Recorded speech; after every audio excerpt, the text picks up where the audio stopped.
Today's recipe is gonna be super easy. We're doing Cajun blackened shrimp over a cauliflower rice. So first up, we'll go ahead and turn the oven on. Alex will go ahead and take about a tablespoon of olive oil, put that onto the pan there. And then while she's doing that, I'm gonna go ahead and take out our shrimp.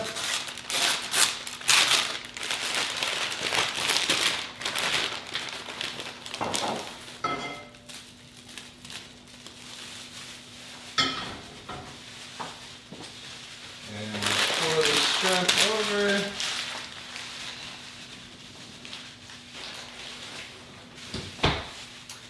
And then from there, we're just gonna go ahead and we're gonna start cooking that. Like I said, we're gonna kind of do a blackened shrimp.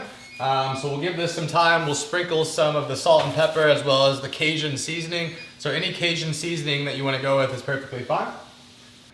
All right, so the shrimp is almost done. So I'm gonna take the cauliflower rice. I'll go ahead and pour it into that same pan. We'll put a cover over the top and we'll let that all steam and finish out.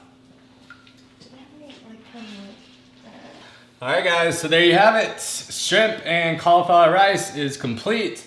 From a presentation standpoint, this one is probably the ugliest, but it definitely tastes good. So check it out, try it out. Let us know what you think. You want to take a bite? Oh. Sure. Take that little piece of the shrimp off. I did.